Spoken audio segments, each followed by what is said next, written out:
दोस्तों नमस्कार। Perfect picture के इस कार्यक्रम में आपका स्वागत है। मैं हूं जगदीश यादव।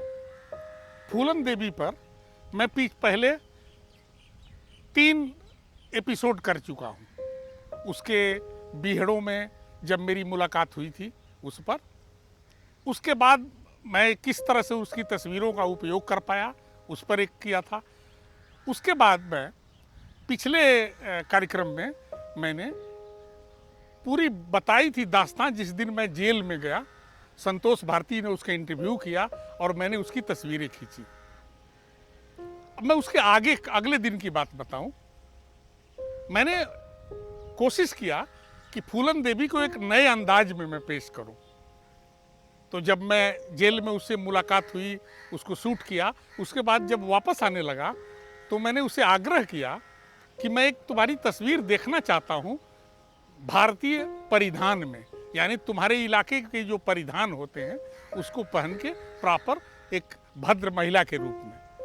तो उसके लिए बेहतर होगा कि एक साड़ी पहन लो उस दिन और मैं उसको शूट करूं। उसके पास व्यवस्था नहीं थी, लेकिन जेल के कुछ ही दूर पर उसकी बहन रुक्मणी रहती थी, जिसे परमिशन थी कि वो यदा कदा जेल में फूलन की देख रेख करने आ सकती है। उसकी आवश्यकताएं पूरी करने के लिए अगर सामानों की जरूरत हो तो वो दे सकती है। तो मैं उसका सहारा लिया, रुक्मणी का, और मैंने उसे आग्रह किया कि जेल में साड़ी और उसके साथ पहने जाने वाले ड्रेस को भिजवा दो। बहुत अच्छा लगा। जब मैं दूसरे दिन पहुंचा तो बहुत अचंभित रहा उसे देखकर कि वो एक जैसे महिलाएं अपने दरवाजे पर खड़ी हों, समय दिया गया हो, उस तरह से खड़ी होकर वो इंतजार कर रही थी। मैं तो अवाक रह गया देख के, जिस तरह की वो ड्रेसअप थी। आपको तस्वीरों में दिख रहा होगा। मैं उसके गैंग के साथ तमाम तस्वीरें शूट किया। इंटरव्यू का दौर उस दिन भी जारी रहा, लेकिन उस दिन का दिन विशेष तौर पर फोटो के लिए था। उसके कमरे में जाकर बिस्तर पर बैठी है, उसके साथ मान सिंह बैठे हैं, गैंग के लोग थोड़ा मस्ती कर रहे हैं, वो अमरूद खा रहे हैं। इस तरह की तस्वीरें मैं शूट करके मैं भी गदगद हो रहा था। भय तो मेरे दिल में था कि व्यवस्था के को अगर पता चले तो मुश्किल हो सकती है। लिहाजा भय के साथ साथ एक जो मुझे तस्वीरें मिलने के भाव आ रहे थे, वो भय पर भारी पड़ रहे थे। तो मित्रों, तस्वीर खींचते वक्त एक ऐसा दौर आया जब मेरे मन में हुआ कि मैं अपने मैगजीन के मुख्य पृष्ठ के लिए कलर स्लाइड रोल शूट कर लूं। जब कलर स्लाइड रोल मैं अपने कैमरे में जो ही लोड किया तो एक अवाक रह गया देख के कि वहां एक भगदड़ मच गई। दरअसल हुआ ये कि फूलन के गैंग के किसी व्यक्ति को बगल में रहने वाले मलखान के गैंग के व्यक्ति ने पिटाई कर दी। अब इस पर उत्तेजित फूलन ने मुझे कहा कि 2 मिनट ठहरिए, अभी मैं उसको पीट के आती हूँ। अब मेरे लिए बड़ी असुविधाजनक स्थिति पैदा हो गई कि मैं अपनी रोल फिल्म बचाऊं, मैं अपने आप को बचाऊं, अपनी कलर स्लाइड खींचूं या क्या करूं। मैं बहुत उसे गुहार लगाया कि प्लीज मान जाओ, मुझे निकल जाने दो, इसके बाद जो चाहे करना। लेकिन वो मानने को तैयार ही नहीं थी। बहुत समझाने बुझाने के बाद वो अपने बेड पर एक बार बैठी, लेकिन उसके चेहरे का भाव इतना गंभीर, इतना सीरियस था कि मुझे उस दिन की याद आ गई जब मैं खबरें पढ़ा करता था कि उसने इतने लोगों की हत्याएं कर दी। ठीक उसी तरह के प्रतिशोध के भाव उसके चेहरे पर दिख रहे थे। मेरे मना करने के बावजूद वो बार बार उठ के चल पड़ती थी, लकड़ी उठा के चल पड़ती थी उसको पीट के आऊं। इस वक्त मेरे जेहन में ये था कि किसी तरह से इसकी 2 तस्वीरें हो जाए। मैं आपको ये बता देना चाहता हूं कि मैं गिनती की तस्वीरें खींच पाया, कलर स्लाइड गिनती के ही कर पाया। बहुत अच्छी तरह से ढंग से तस्वीर शूट नहीं कर पाया, इसका मलाल भी रहता है।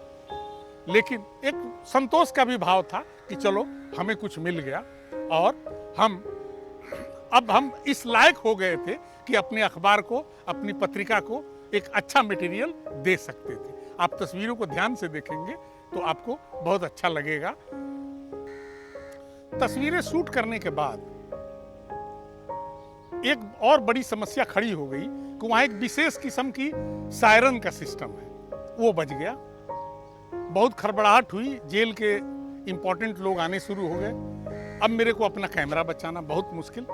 मैंने अपने कैमरे को एक एल्युमिनियम के पतीले में डालकर उल्टा करके और उसकी चारपाई के नीचे लुढ़का दिया।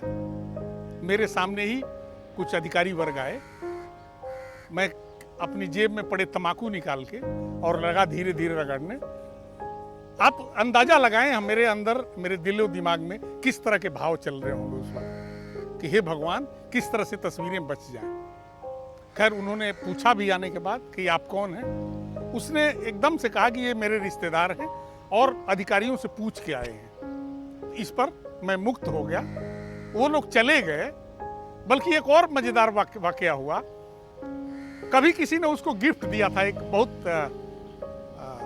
अलग तरह का हट के कोई एक लाइटर। उसको उपयोग तो वो नहीं कर रही थी। उस लाइटर को उस अधिकारी ने देखा और उसने अपनी इच्छा जाहिर कर दी कि तुम इसे क्या करोगे, मैं ले लूं क्या। लेकिन उसने कहा कि इसे चुपचाप रख दो।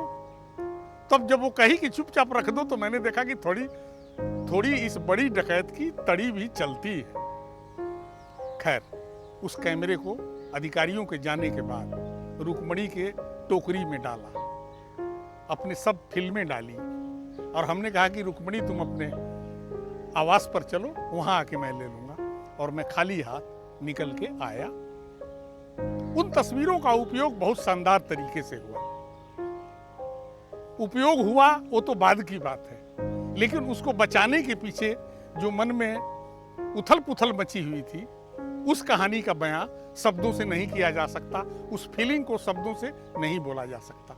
बहरहाल, मैं सुरक्षित आया, सुरक्षित छपी और फोटो पत्रकारिता के क्षेत्र में एक बार बहुत अच्छा मुझे स्थान दिया गया। बल्कि एमजे अकबर ने तो मुझे प्रमोट भी किया। दोस्तों, फूलन पर ये चौथी किस्त थी। इसके आगे मैं आपको 5वीं किस्त भी बताऊंगा और कुछ नई बातें बताऊंगा। आप इस चैनल से जुड़े रहें। अगर आपने सब्सक्राइब नहीं किया है तो सब्सक्राइब कर लें, दोस्तों से शेयर करें, लाइक करें, ताकि आप इन ऐसे अच्छे कार्यक्रमों, ऐसे अच्छे जो फोटो जर्नलिज्म के दौरान वाक़ये होते हैं, उसकी जानकारी आपको मिल सके। धन्यवाद, नमस्कार।